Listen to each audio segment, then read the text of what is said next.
Picture this. I'm standing in a tiny hut on the edge of a frozen valley. The wind scratches at the walls, the fire gasps for breath, and a woman presses a glowing stone to her baby's chest so it won't turn blue before sunrise. Now picture another world. A sun-drenched palace far to the south, where a queen walks barefoot across marble floors that still remember the desert heat. Two worlds, one ruled by frost, the other by fire. And yet, their survival depends on the same secret. Good evening, traveler.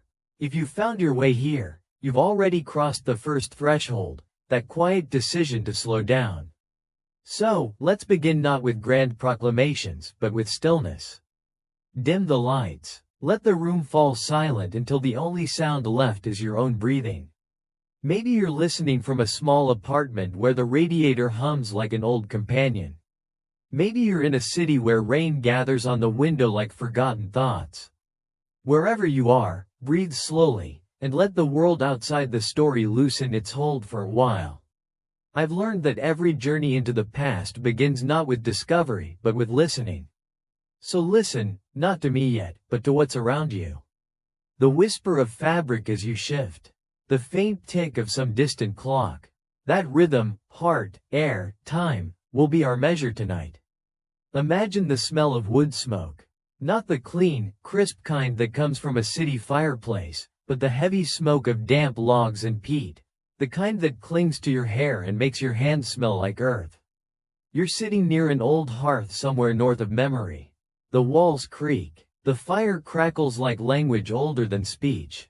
That's where our story begins, not in a palace, not in the echo of marble halls, but in a place where warmth meant life and silence meant death. I can almost hear it. The way people of Valmir spoke in low tones so the frost wouldn't hear their plans. The way laughter was rationed like grain.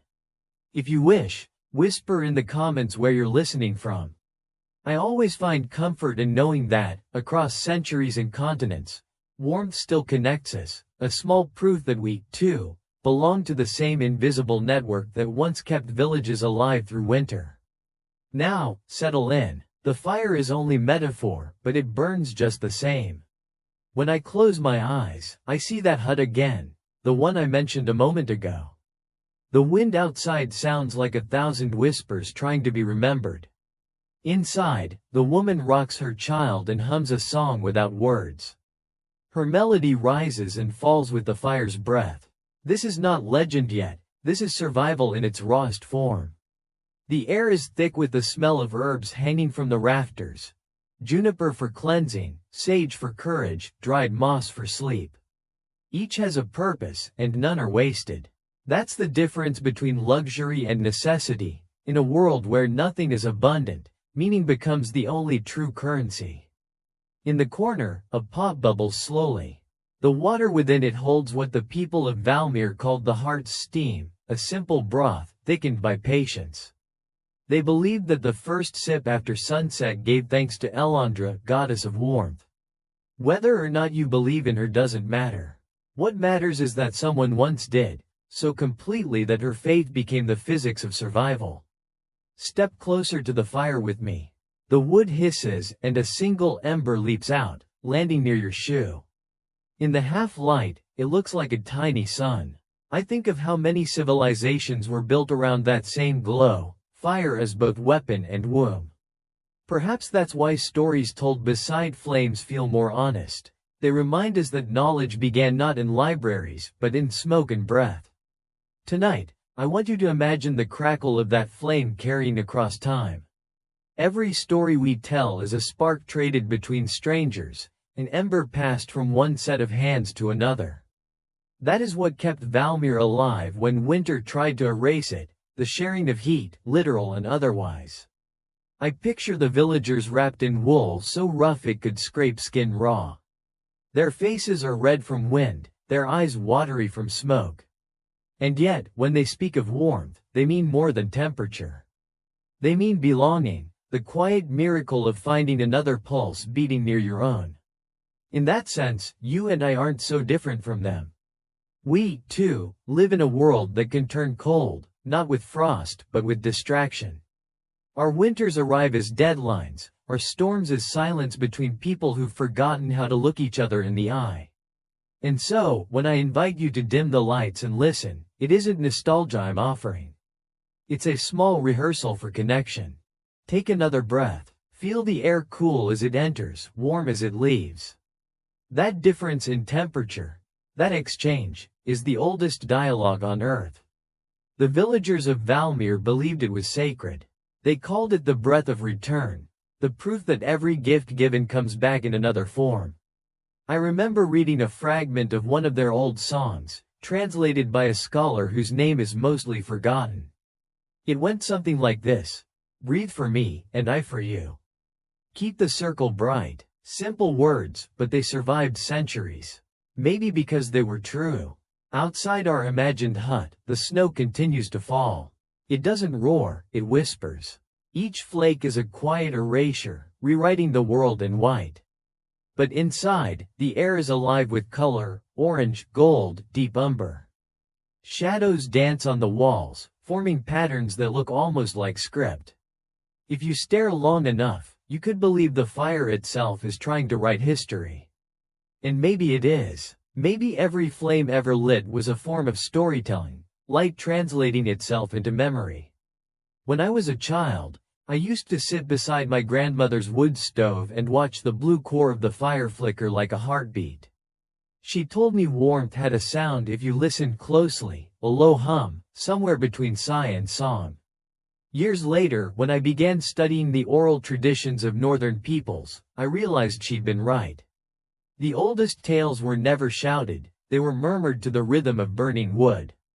So that's how we'll begin tonight, softly. As if we were sharing heat in a room too small for lies. You'll notice I'm not rushing to the palaces or the queens yet. We'll get there, to marble floors and sunlit courtyards where power glittered like gold dust. But first, we have to understand what warmth meant before it became metaphor.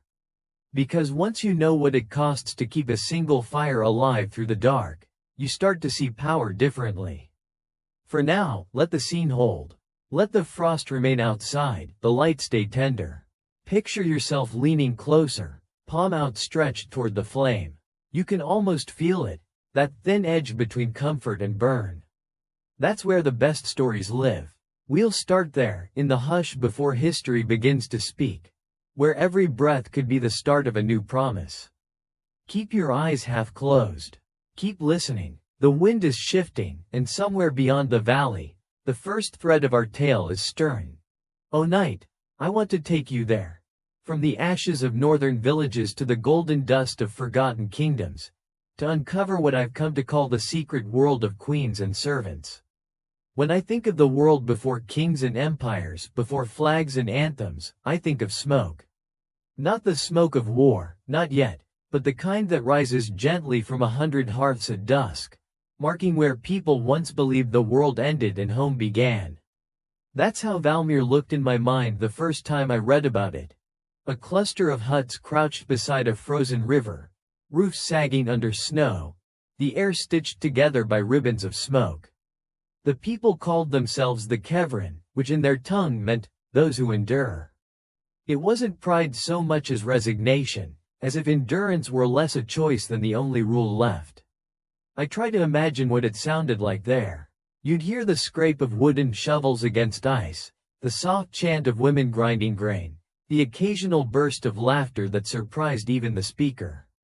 Music came not from instruments, but from rhythm, from repetition turned sacred through necessity. Their lives were circular, not linear. Seasons didn't pass, they returned. Every action had a twin in the cycle ahead. The same tools, the same fields, the same prayers, each slightly altered by memory, but never replaced. There was comfort in that pattern, even beauty. The world before history was a world of small certainties. I picture children chasing each other between huts, leaving trails of steam in the cold air. A pot clatters. Someone calls a name, short, sharp, swallowed by wind. In that call you can hear everything: love, fear, authority, fatigue. The human voice doing what it has always done, holding chaos at bay. When darkness fell, it wasn't just night, it was an event. The sky turned from steel to ink, and stars appeared like watchful eyes. Each family carried an ember from the communal fire to relight their own hearths, a practice both practical and symbolic. Fire was never created, only borrowed. That small transfer of heat was how Valmir defined community. You kept your neighbors alive by keeping your own fire steady. It's strange how we moderns think of community as agreement, when for them it was temperature. They had stories, of course. Not written ones. Valmir's alphabet would come much later, but spoken threads passed from tongue to tongue. My favorite is the story of the first frost. How the goddess Elandra once loved a mortal man who built her a hearth on a mountain peak, and how, when he died, her grief cooled the world forever. The lesson wasn't about love or loss, though, it was about equilibrium. The people believed warmth must always answer cold, or the world would unmake itself. Every ritual, every superstition, every law they carved into mud walls came from that simple cosmology. The balance between heat and void. Their tools were humble, stone, bone, clay, yet perfectly adapted to their world. They used every part of the animals they hunted. Even the bones, polished smooth, became spoons, needles, or the handles of knives. Waste was considered a form of theft, stealing from the earth's patience. There was no currency yet. Exchange happened through trust, memory, and shared labor. You might trade dried roots for wool, or an afternoon's help for a night of shelter. Value wasn't assigned, it was felt. I sometimes envy that economy of need. In Valmir, everything that existed did so for a reason. Even the frost. And yet, for all its simplicity, their world was not innocent. They understood hunger too well to pretend that fairness was natural. The strong still ate first. The old still feared being left behind when food ran thin. Survival was a moral argument without words, settled daily by the weather. Archaeologists later found markings on stone near the northern cliffs, concentric circles, scorched black at the center. Some believe they represent the cycles of the sun. Others think they were calendars, used to predict the return of spring. But when I stood before a reproduction of one of those stones in a museum, I saw something different, not time, but breath. In through the nose, out through the heart. The same pattern the villagers would later teach their children to preserve warmth. Breath, fire, endurance, the trinity of their existence. Valmir's people were not isolated, though their winters made it seem so. Traders occasionally arrived from the western passes, bringing salt, metal tools, and stories of cities so warm they grew fruit on trees. The Kevrin listened politely, then returned to stacking logs. Distance had taught them skepticism. Paradise, they knew, was rarely for sale. Still, curiosity simmered beneath their caution. Children asked questions their elders couldn't answer. Why does the sun leave us? Where does the river go when it freezes? What lives beneath the ice? Each question was a spark testing the limits of what could be known. And knowledge, in a place like that, was both temptation and risk. To understand too much was to tamper with balance. One winter, or so the oral histories claim, a young hunter named Orin tried to trap light itself. He noticed how the sun reflected off a shard of ice and thought, perhaps if he could store that light, he could bring summer home. He carved a hollow stone, lined it with resin, and waited for dawn. When the first rays struck, he sealed the lid, and in that moment, a cloud passed over the sun. The light vanished, and the hunter's hands turned white with frost. It's an old story, told to remind children that the world gives gifts only to those who respect their limits. But behind it lies something profound. An intuition that technology without humility is punishment disguised as progress. Maybe that's why I'm drawn to Valmir, because it shows a version of humanity before ambition learned to call itself destiny. They didn't seek to conquer their environment, they sought to converse with it. The river was not resource but relative. The mountain wasn't obstacle but witness. Even death was treated as migration, not disappearance. Graves were shallow, built with open tops so the soul could breathe its way out. Every element of their existence was dialogue, between cold and warmth, hunger and gratitude, silence and story. If you're listening now with a cup of tea or the hum of city traffic beneath your window, imagine trying to survive a single night in that world. No glass, no electricity, no instant heat. Just your breath fogging in the dark, your hands stiff, your heartbeat the only proof you're still inside the story. That was Valmir's foundation, not heroism, but persistence. And from that persistence came something extraordinary: rhythm. They began marking time not by days but by how long it took to dry a pelt, smoke a fish, or teach a song to a child. They measured patience, not progress. I sometimes think the greatest loss of our modern world isn't innocence or tradition, it's rhythm. We live out of sync with everything that sustains us. The Kevrin couldn't afford such luxury. Their heartbeat had to match the seasons. Before kings carved their names into marble, before queens wove lineage into silk, the people of Valmir carved hope into mud walls. They didn't think of themselves as early or primitive or ancient. They thought of themselves as temporary custodians of warmth. And that's where our story begins, in that balance between survival and meaning. They thought they understood the world. Until the night the rules changed. It began quietly, the way most endings do. A colder dawn, a slower thaw, a silence too deep even for ravens. I remember writing in my notes that year, "The river is holding its breath." No one in Valmir noticed at first. The people were used to hardship. Little frost and early harvest wasn't unusual. They stacked their logs higher, packed the earth tighter, muttered to the wind as if scolding an old friend for arriving uninvited. But beneath that practiced calm, something unfamiliar was moving, a change without memory. By the third week of autumn, the ground refused to soften even under noon light. Cabbages froze in the fields like green stones. The goats stopped giving milk. At night the air hissed through the chimneys in long, hollow notes that sounded almost like voices. The elders said it was the mountain speaking warnings, but no one understood the words. I imagined the look on their faces. That slow shift from inconvenience to fear. There's a moment when discomfort becomes omen, and after that, reason begins to fray. Then the rivers froze, not in December, but in the middle of the harvest moon. A sheet of glass stretched across the water so suddenly that fish were trapped mid-swim, their silver bodies gleaming beneath the ice like coins in a sealed vault. The village children, normally delighted by any novelty, stood wordless on the banks. Even the dogs refused to bark. They called it the still winter, the season that arrived before its name was due. Food spoiled faster than anyone remembered. Smoke from hundreds of chimneys painted the sky black for 3 days, and then, without warning, the smoke stopped. I can almost see it, an entire valley exhaling, then holding that breath forever.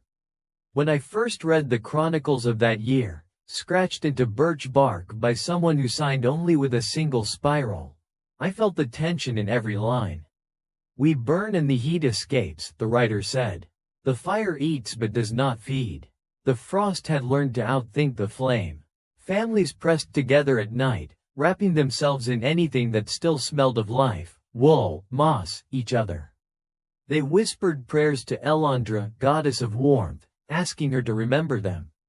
And then, just when despair settled like snow, a stranger appeared. The accounts differ on how he arrived. Some say he came from the west, walking across the frozen river as if testing its fate. Others claim he rose from the forest itself, emerging between pines with eyes that glowed like banked coals. What they agree on is the silence that followed him, a stillness so complete that even the wind waited. He wore a cloak the color of midnight ash, its edges lined with faint blue light, as if frost itself had chosen to serve him. In his hands he carried a small pouch of dust that shimmered like crushed stars. He said nothing at first. He simply approached the nearest hut, knelt beside the dying hearth, and cast a pinch of that dust into the gray coals. The fire gasped, a sharp, living sound, and then roared back to life with a color no one had ever seen. Not orange, not red, but something between them, the shade of sunrise reflected on snow. The people fell to their knees. Some cried. Others reached toward the stranger as if touching his shadow might warm them. He stayed until dawn. When the first light touched the valley, he stood, nodded once, and began to walk toward the horizon.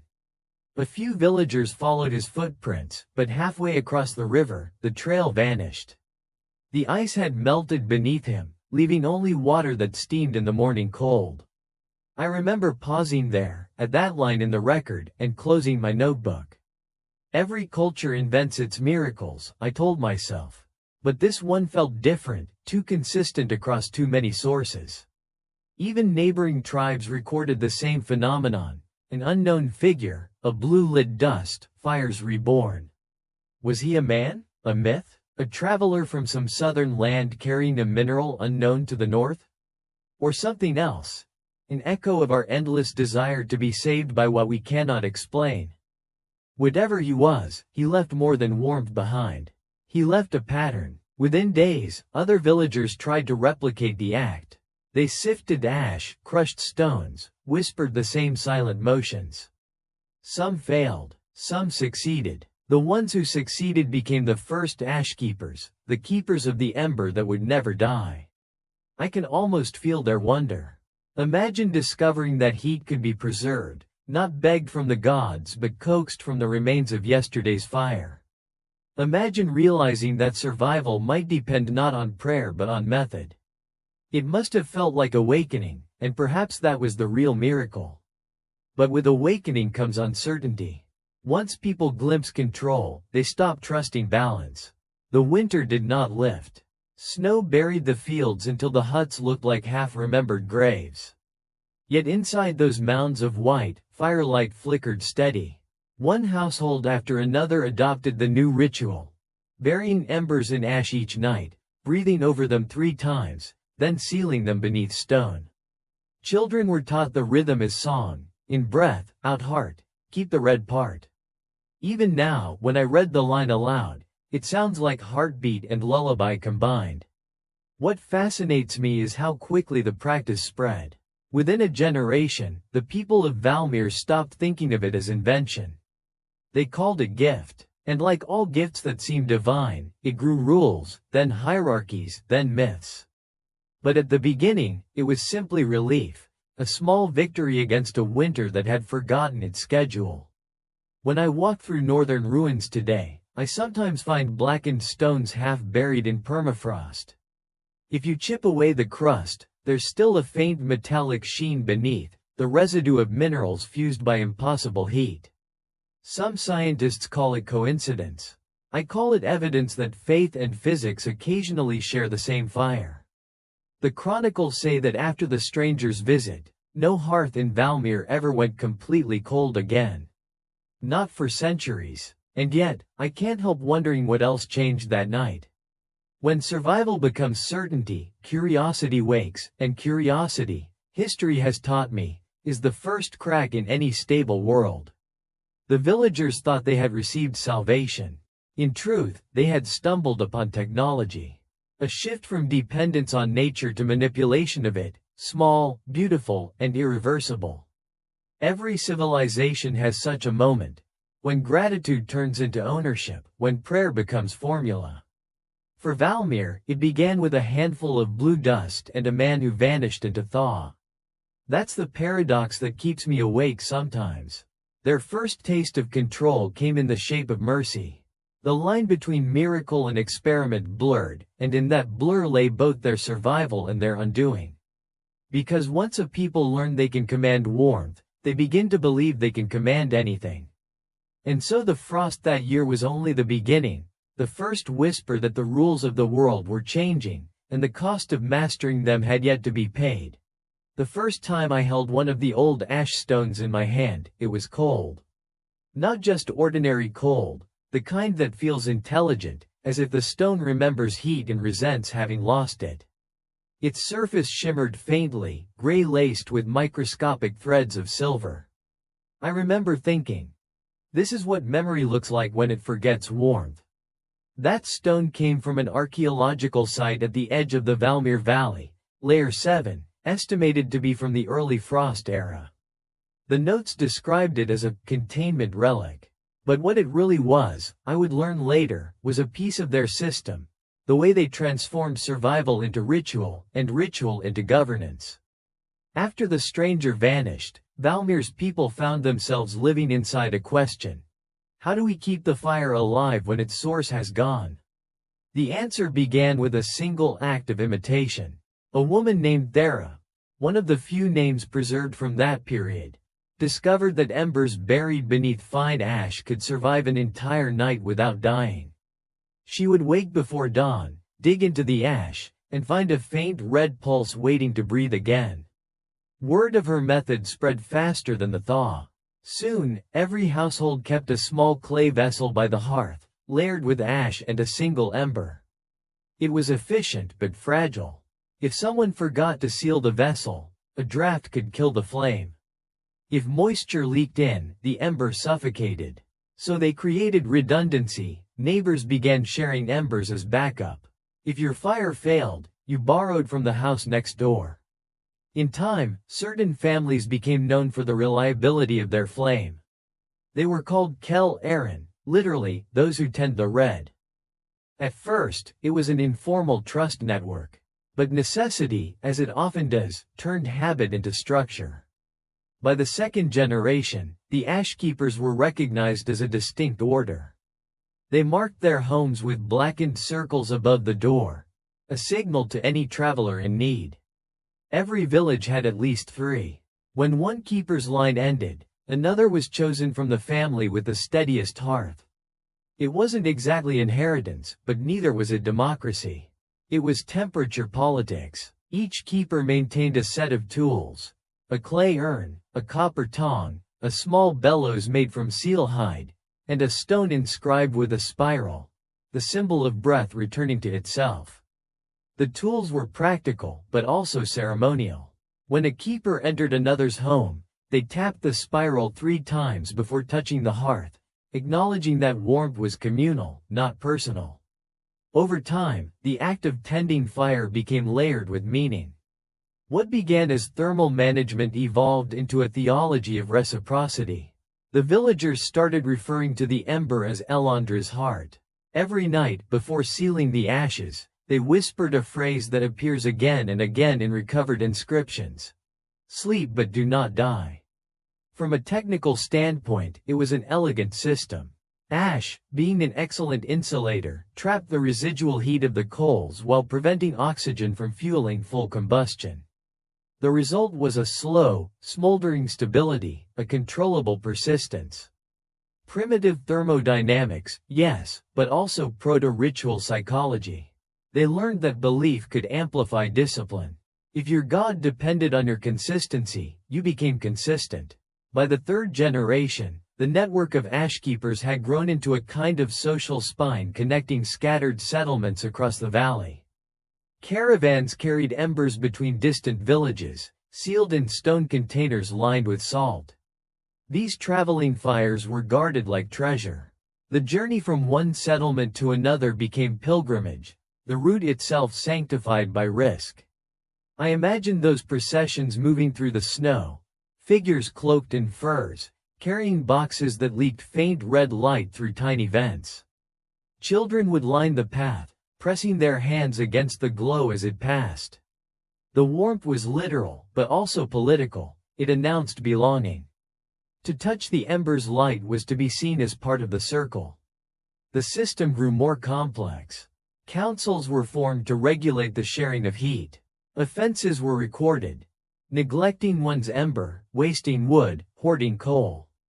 Punishments were symbolic: a night without fire, or service to the keepers until forgiveness was earned. Through these small acts, morality fused with material science.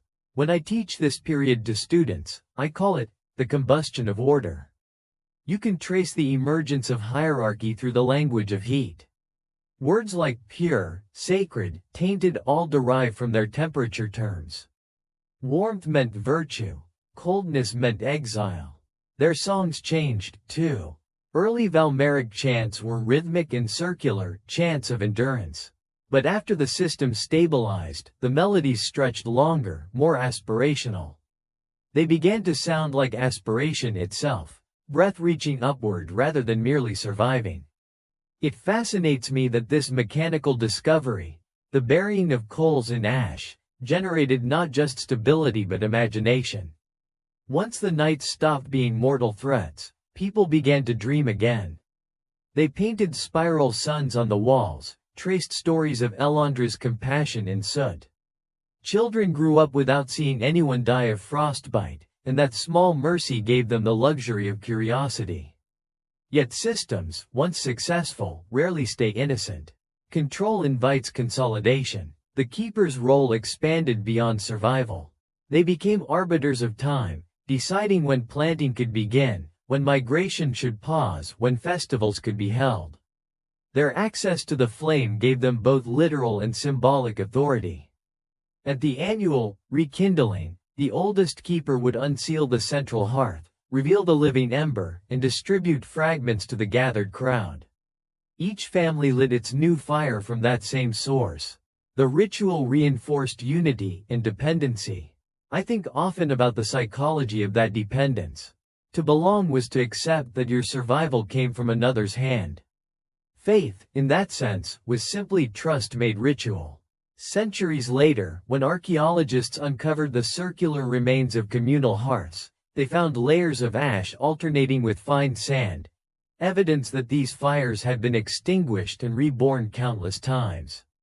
The pattern spoke of both precision and fear. Precision in the repetition, fear in the refusal to let the cycle break. Even their language adapted. The word for neighbor, karu, originally meant one who warms me. Over time it shifted to mean friend. The semantics of survival became the grammar of emotion. But perhaps the most remarkable legacy of the system is conceptual. The Valmeric worldview began to revolve around energy exchange, not as metaphor but as lived experience. Every act had thermal consequence. Anger was described as hot wind. Generosity was shared heat. Even love found its metric. To love was to keep someone from freezing in their absence. When I read these fragments, I'm struck by how close they came to articulating what modern physics would later formalize. They understood conservation, entropy, equilibrium, not through numbers, but through the daily miracle of a fire that endured. And yet, there's a tragic symmetry in it. What sustained them also tethered them. Innovation became orthodoxy. Questioning the ritual was seen as courting the frost. In their attempt to master nature, they built a system that eventually mastered them. When I hold that ash stone today, I can almost hear the hum of that order. A faint echo of countless hands repeating the same motion, night after night, century after century. They believed they were keeping the flame alive. In truth, the flame was keeping them in place. Not villains, systems. The line between science and faith had blurred so completely that neither could exist without the other. And somewhere within that blurred line, the story of one family, one child in particular, began to rise like smoke from the coals.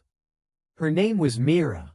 I first came across her name in the margins of a damaged codex, a word half lost to soot, rewritten again centuries later by a hand trembling with reverence. Mira. No title, no lineage, only that. It means, to look, in the old tongue, though some translators insist it also meant, to tend. Both feel correct. She was the one who watched, and the one who kept. I picture her the way I often picture the women history forgets. Not radiant or tragic, but practical. Hands burned from years of handling tongs and stones. Hair smelling faintly of smoke. Eyes that had learned to see the difference between red that meant warmth and red that meant warning. According to the oral fragments, Mira was an ashkeeper's daughter, raised beside the great communal hearth. Her mother taught her the rhythm before she could walk. 3 breaths for waking, 1 for thanks. Each morning they would uncover the ember, feed it with the smallest branch, and whisper gratitude to Elandra.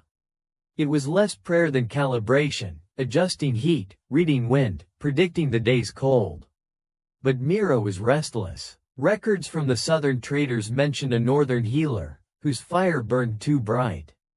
They say she experimented, mixed herbs into the ash, added powdered minerals from riverbeds, searching for ways to make the ember last longer, burn cleaner. Some nights the flame turned blue, some nights it vanished completely. When I read that, I smiled. Innovation always begins as heresy. Her experiments earned her both admiration and suspicion. The elders respected her skill but feared her curiosity. They said she asked too many questions, that she listened too closely to the fire as if expecting it to speak back. In a way, it did. She discovered that certain stones, when heated and cooled in sequence, held warmth for days. It's possible she had stumbled upon an early understanding of latent heat, centuries before anyone would name it. She began using these sleeping stones to heal the sick.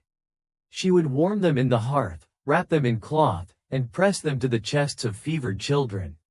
One legend says she saved a newborn that way. A baby born too soon, lungs weak, skin pale as ash. The mother had already begun to wail when Mira placed a glowing stone on the child's heart and whispered, "Borrow my heat until you find your own."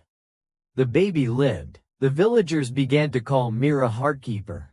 Even now, as I write this, I can feel a strange ache behind those words. Every healer I've ever met carries the same paradox. To give warmth is to risk depletion.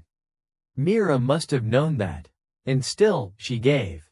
Over the years, her fame spread beyond Valmir.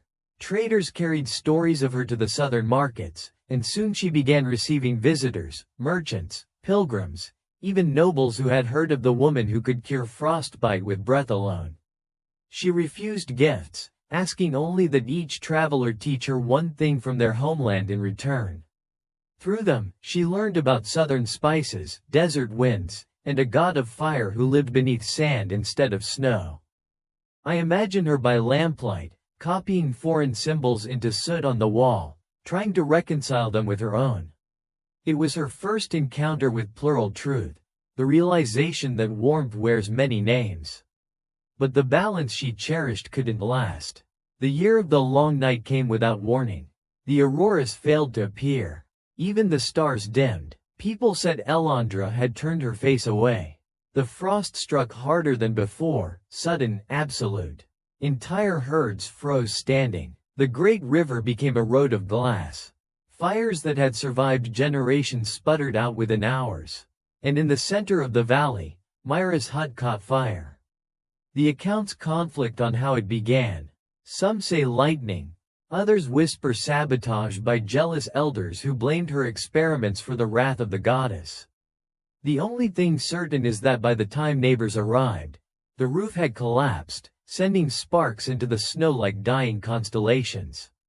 Mira tried to save what she could, her herbs, her scrolls, her daughter. The villagers found her at the threshold, her hands burned black, her body curled protectively around the small bundle in her arms. The baby lived. Mira did not. I paused a long time the night I read that passage. The room around me was warm, but my chest felt hollow. We often talk about sacrifice as if it were noble, but most sacrifice is simply unfinished love. The villagers buried her in the old way, shallow, facing east, her palms open so the soul could breathe out. They named her a chosen of Elandra, though privately some still wondered if she had angered the goddess by stealing too much of her secret. The child, Liana, grew in her absence. It's difficult to trace her early years, the records fragment, drifting between fact and myth. We know she was taken in by the traders who had once bartered with Mira. We know she traveled far south, crossing the desert where the air shimmered like liquid glass. There, in the empire of Sethem, she became a servant in the royal household. I imagine her as a teenager walking barefoot across marble floors, the same fire-burned hands her mother once had, carrying trays through rooms so hot with sunlight they made her northern blood dizzy. Servants weren't supposed to speak, but Liana listened. She learned languages by echoes, memorized the sound of power. Sethem was everything Valmir was not, abundance instead of scarcity, heat instead of cold, hierarchy instead of reciprocity. In the palace kitchens, warmth wasn't shared, it was hoarded. Fires were fed not for survival but spectacle. Great braziers kept burning even when no one was near them, simply because silence made the rulers uneasy. And yet, in that excess, Liana recognized the same patterns her mother had known. She noticed how the cooks layered coals, how heat moved through copper pots. She began to experiment again, quietly, after dark, using the smallest embers from the kitchens to recreate her mother's stones. Sometimes I wonder if she remembered the lullaby of the north, in breath, out heart, keep the red part. Maybe she hummed it while she worked, the song muffled by marble and sand. The palace scholars soon noticed her intelligence. She was promoted from kitchen servant to scribe's apprentice, learning to read and copy the scrolls of the royal library. Those scrolls were older than any empire still standing. They spoke of the servant queens of Maris, women who had ruled not through conquest but balance, harmonizing the desert's heat with the underground river's coolness. Their power, the text said, came from the union of opposites, flame and water, ruler and handmaiden, command and care. Liana read those words by candlelight and wept. For the first time, she saw her mother's philosophy mirrored in another civilization. Warmth as covenant, not weapon. She began to dream of uniting the two worlds, the frost and the sun, through knowledge instead of faith. Her notebooks, fragments of which survive in Sethem's archives, show meticulous diagrams of heat exchange, wind tunnels, and something she called the shared breath engine. If the translations are accurate, it was an early attempt at controlled airflow, a primitive furnace that could sustain warmth without constant fuel. But history rarely rewards balance. The stronger her influence grew in the palace, the more it threatened those who built their power on hierarchy.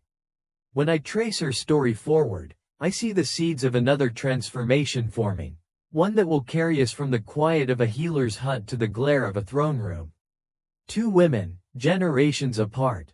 One saving warmth in a hut of snow, the other preserving knowledge in a palace of fire. Both serving forces larger than themselves. Both proved that faith and science are never enemies, only two hands cupped around the same fragile flame. When I finish reading about them, I often close my eyes and imagine a conversation across centuries. Mira, soot-streaked, whispering through time to her daughter, "Borrow my heat until you find your own." Liana did, and in doing so, she lit a fire that would one day burn down kingdoms. I used to think knowledge traveled like trade, exchanged, weighed, accounted for. But in Setham, it moved like perfume, invisible, persistent, and always stronger than those who tried to contain it. That was how Liana's ideas began to spread. Not by decree, but by scent, carried on breath and rumor through corridors of gold and fear. The empire of Setham was built on heat. Every surface seemed to radiate it, the marble floors, the bronze doors, the endless sun pressing against white stone until even shadows burned. To live there was to live inside a slow fever. The people prayed to the god Eresh, he who never sleeps, believing that light was proof of divine favor. Fire was not a servant here, it was sovereign. When Liana arrived, the court regarded her as a curiosity, a northern girl with pale eyes and hands too steady for a servant. She moved quietly through rooms where hierarchies echoed louder than footsteps. Servants spoke only when spoken to, and only in the third person.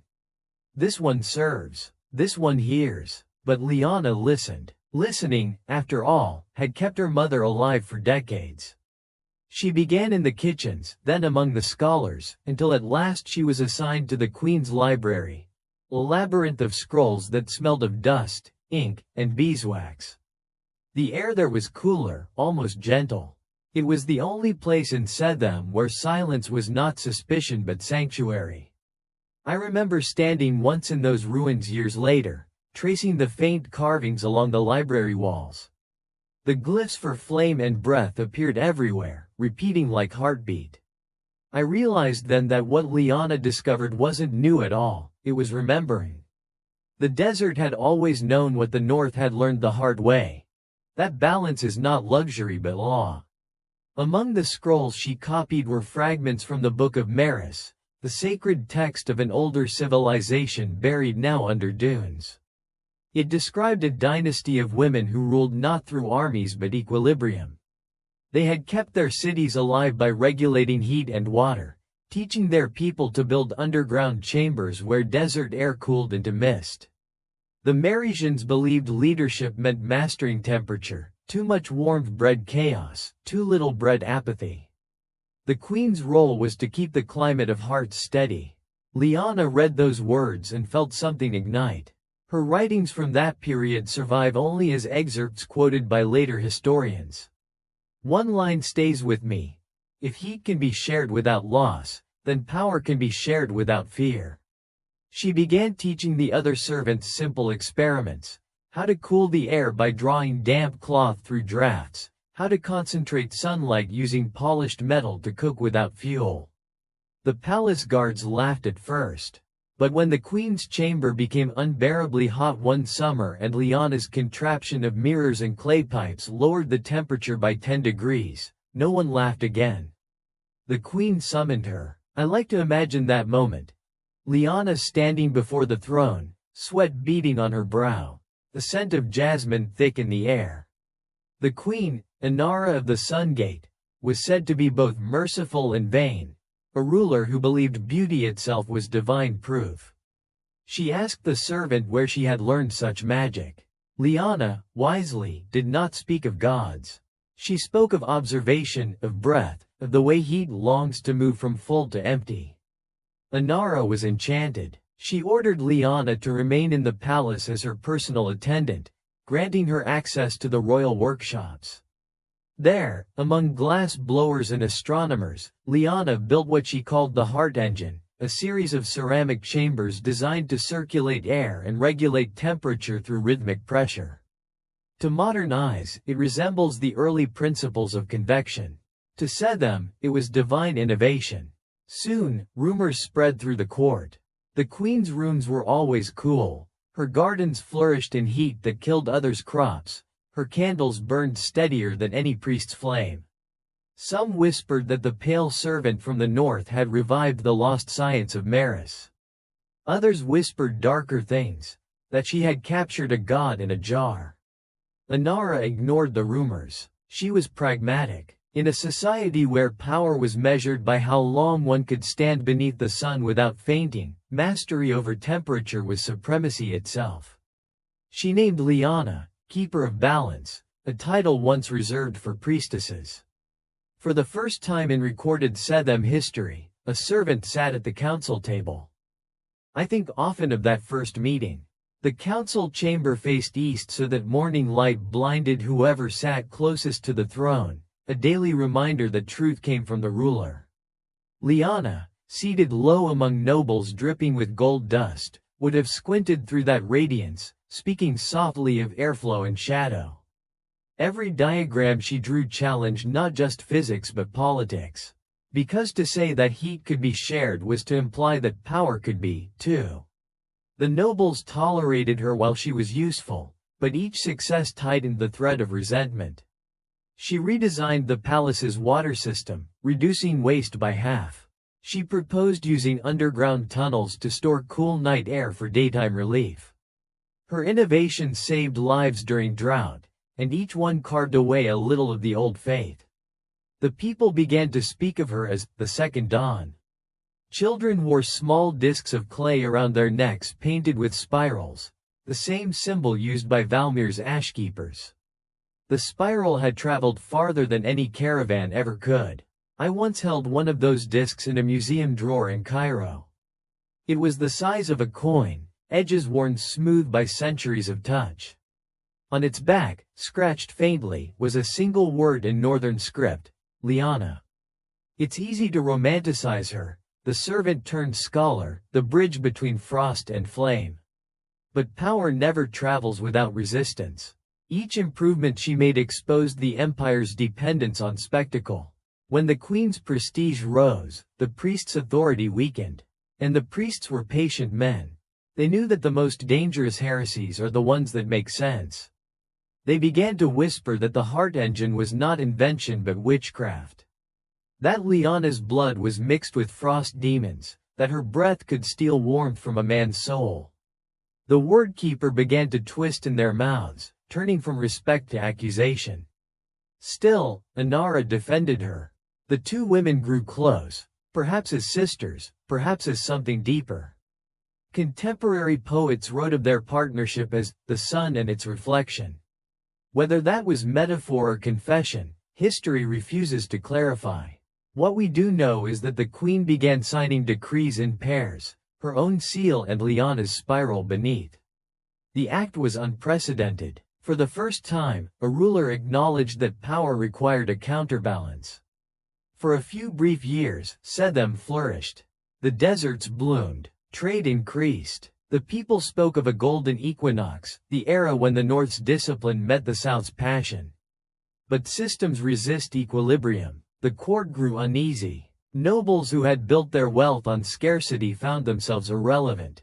The priests declared that the goddess Eresh was jealous of mortal fire. And when misfortune came, a sandstorm that buried 3 provinces, they blamed the servant queen whose breath had dared to reshape the wind. History, as always, prepares its betrayals long before it performs them. When I read the last line of the Setham Annals describing those years, it felt less like prose and more like prophecy. She taught us to share the flame, and in doing so, divided the world. That was how Lyanna's dream began to fracture, not because it failed, but because it succeeded too well. And somewhere beneath the palace, the heart engine still hummed, steady, loyal, waiting for the day when warmth could once again be shared without fear. I remember the first time I stood in the ruins of Setham. The air was still heavy with heat, though the desert had been silent for centuries. Sand hissed against the stones, the sound of time erasing pride. From a distance the palace looked intact, but up close the marble was cracked, veins of black glass running through it like frost reversed. I thought of Lyanna then, how every empire believes its warmth eternal until the sun itself turns cruel. The records tell us the end began quietly. A council meeting, a drought, a whisper. Collapse rarely announces itself. It unfolds the way cooling metal shrinks, slowly, with tiny sounds no one hears until something splits. Lyanna had been queen in all but name for 7 years.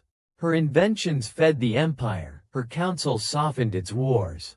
The heart engine had been expanded to serve entire districts, its breathing rhythm so constant that people set their prayers to its pulse. For a generation raised on scarcity, the sound of equilibrium became addictive. But success breeds a subtler hunger, the fear of losing it. The first signs of unrest came from the temples. Priests who once blessed her work began to speak of imbalance. They said the winds had changed direction because the gods were offended by mortal interference. When a sandstorm struck the western provinces, the largest in memory, it felt like confirmation. Whole caravans disappeared, cities were swallowed. The sky turned red for days. Inara's council demanded sacrifices to appease Eresh. Lyanna refused. She argued that the storm was atmospheric, not divine, the result of over-irrigation and shifting air currents. Her words were correct but dangerous. In a theocracy, reason sounds like treason. I've read the transcripts of that meeting, preserved on fragments of slate found under the eastern wing. They capture her final attempt at diplomacy. If the goddess is balance, then learning her laws is worship, not defiance. It's such a simple idea. That knowledge is a form of reverence, yet it has undone more kingdoms than war ever did. The council voted to dismantle the heart engine. They feared that if it continued, Setham's people would stop praying altogether. The queen hesitated. Power had made her cautious. Love made her reckless. Inara secretly ordered the machine to remain untouched, its maintenance entrusted only to Lyanna. For a time, their secret held. But secrets generate gravity. They draw envy, suspicion, evidence. By then, the palace had become divided, half devoted to the old god, half to the new logic of the servant queen. In the markets, people carried 2 kinds of amulets: the sun disk of Eresh and the spiral of balance. Families argued over which brought real protection. Children learned to whisper one name at home and another in the street. That's how faith fractures, not with blasphemy, but with choice. And through it all, the heart engine kept breathing. Its rhythmic sigh echoed through the palace floors, steady and unnerving. At night, guards reported hearing what sounded like a second heartbeat beneath the queen's chambers. The priests called it possession. Liana called it proof that warmth could live without worship. Then came the famine, not total, but cruel in its precision. Crops near the capital failed while distant provinces thrived. The priests claimed it was selective punishment. People wanted someone to blame, and the stranger from the north, with her unaging calm and frost-colored eyes, made the perfect vessel for fear.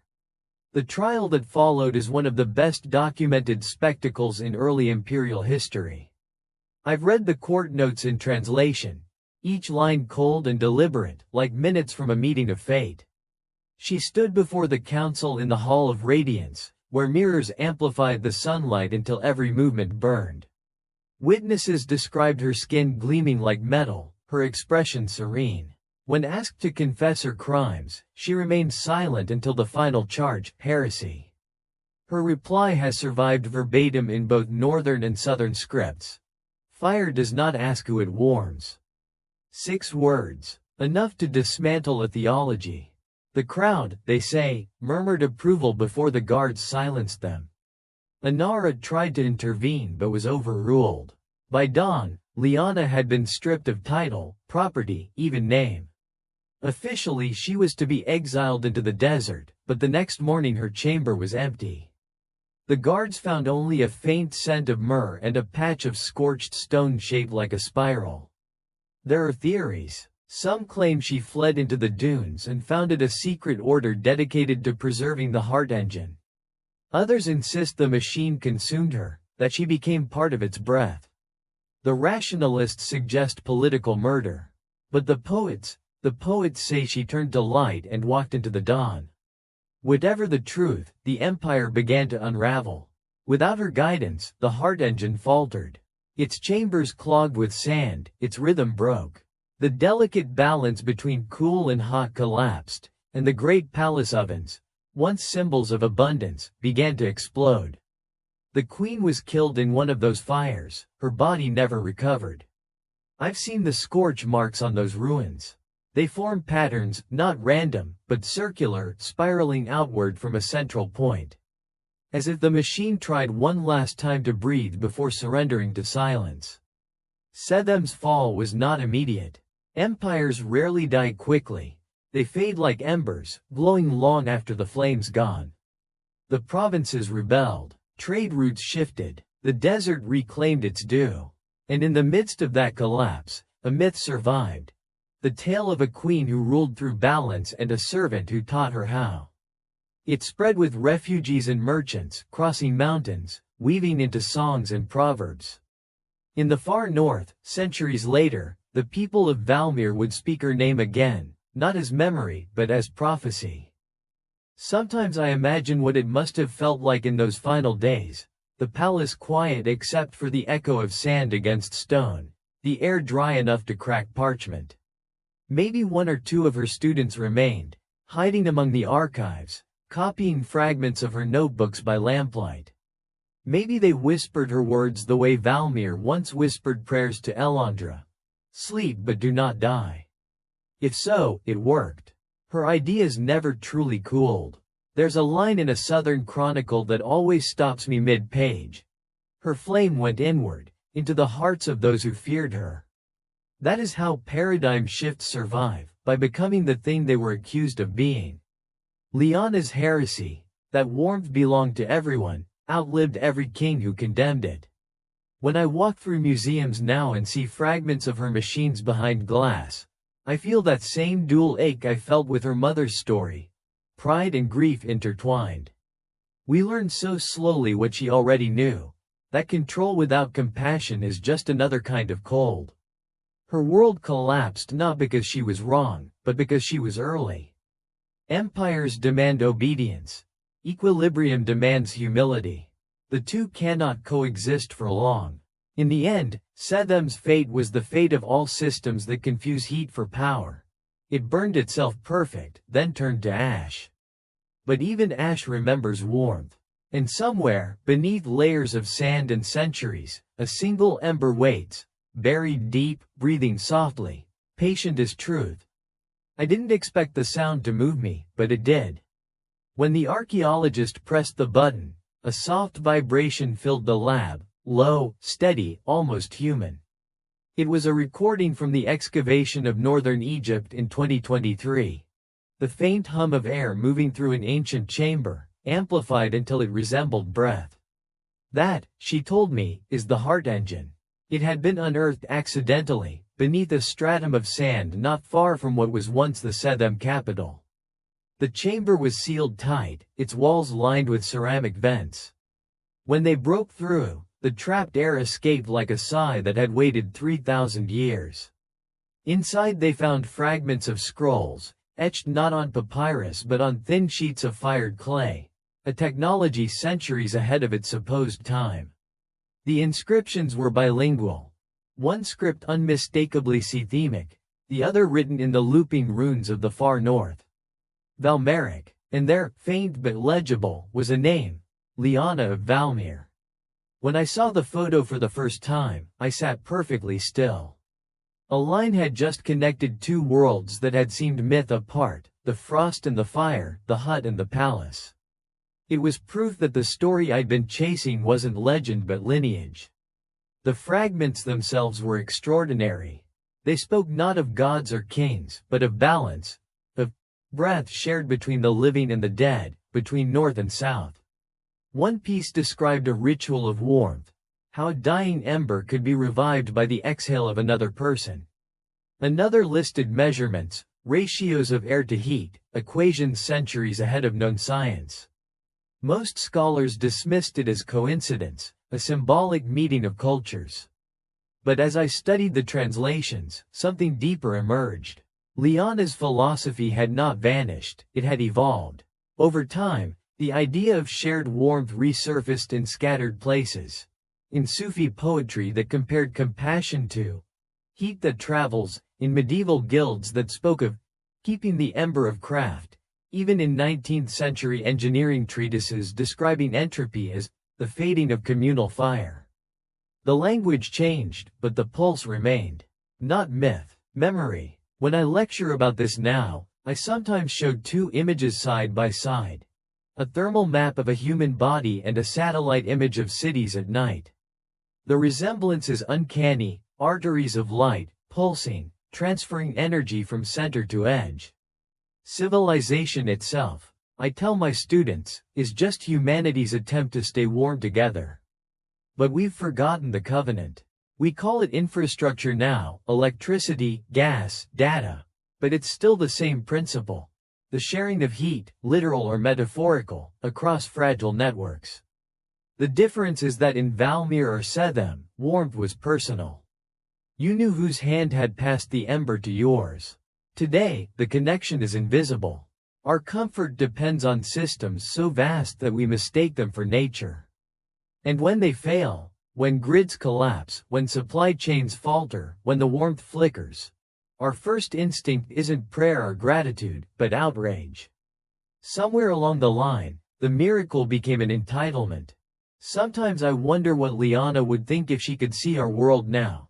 Cities glowing with light visible from orbit, yet people huddled in digital coldness, each screen another private hearth we rarely share.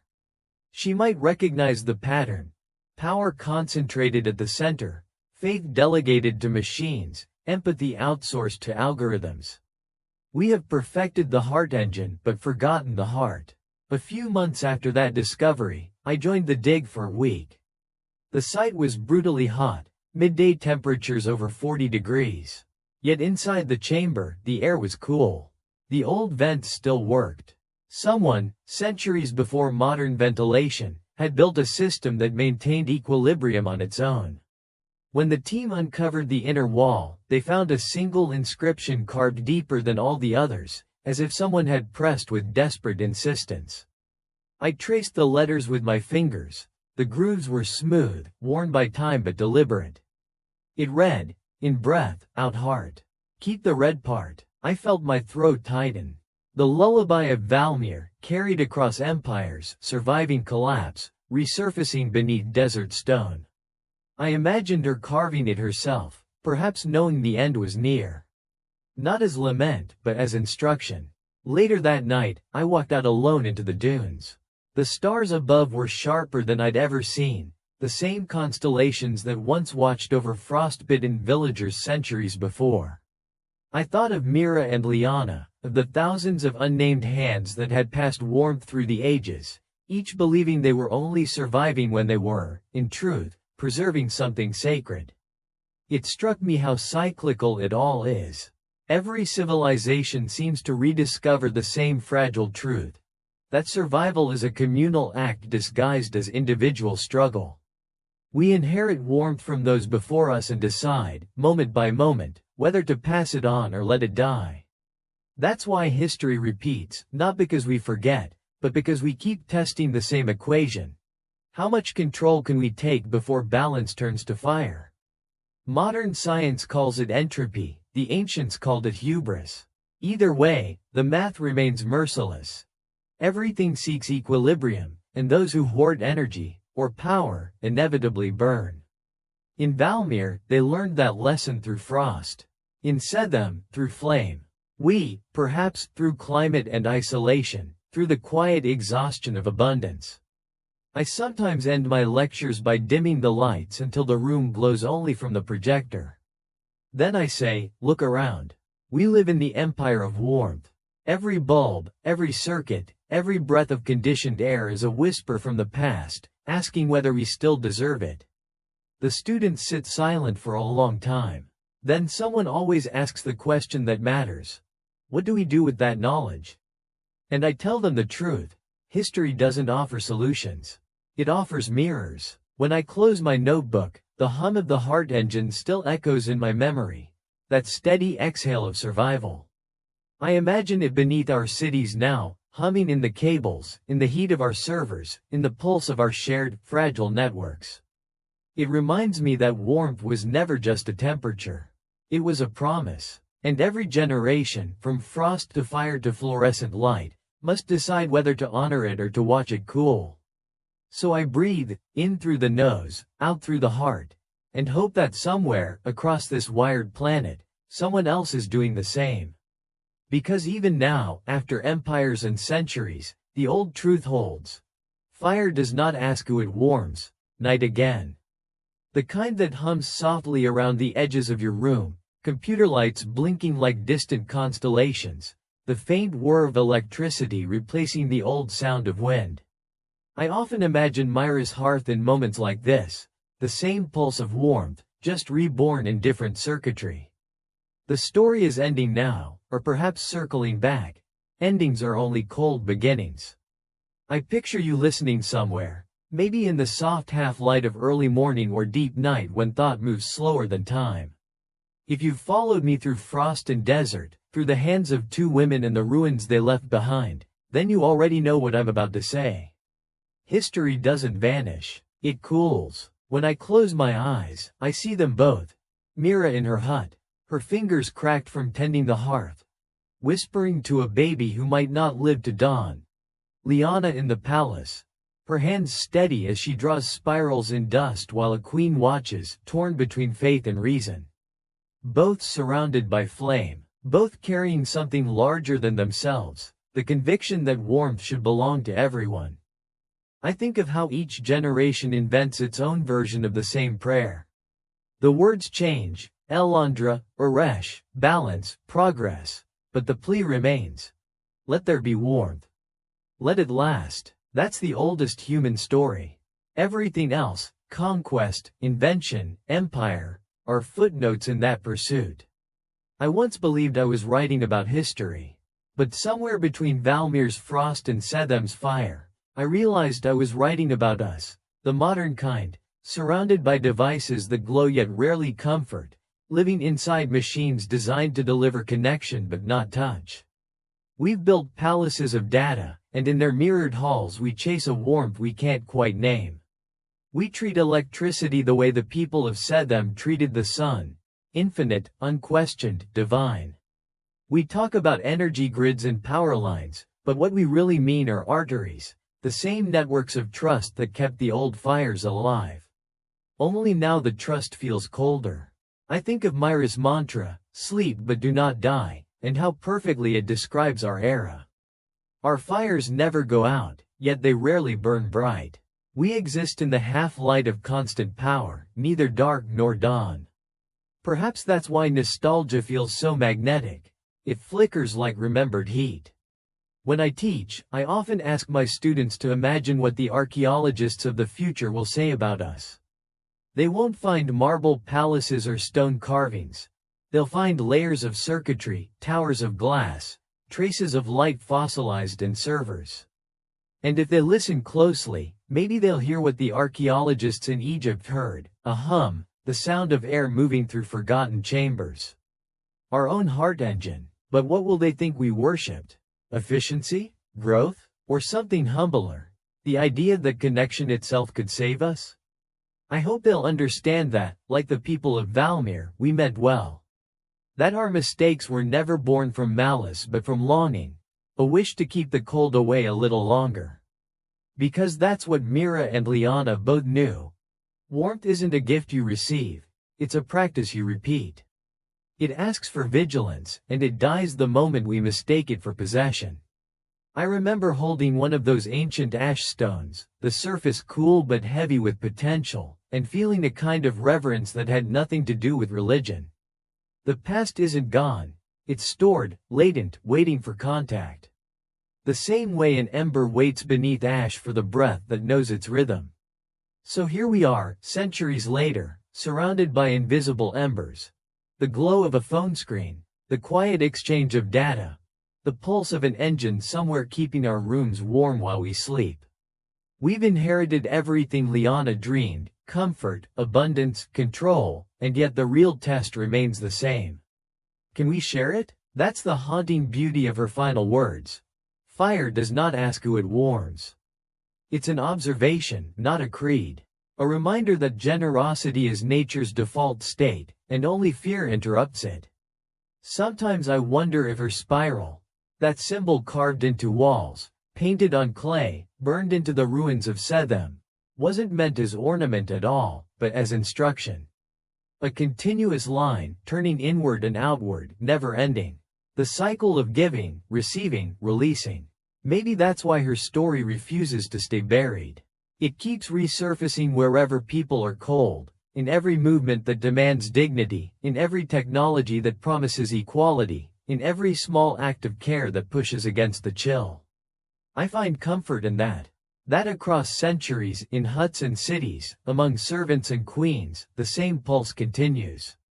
That somewhere, in ways we can't yet measure, every generous act adds heat to the shared atmosphere of the human condition. So tonight, as the story fades and the screen begins to dim, take one slow breath. In through the nose, out through the heart. Feel the air move, cool entering, warm leaving, proof that even now, you carry the oldest engine within you. If you listen closely, you might hear it. That quiet hum beneath the surface of everything, machines, cities, hearts, reminding us that warmth was never ours alone. Let the lights fall low. The frost waits outside, but not here, not yet. And when you turn off the glow of your screen, don't think of it as ending, think of it as passing the ember. Someone else, somewhere else, might need the warmth next. Sleep, but do not die. Fire does not ask who it warms. Good night, traveler.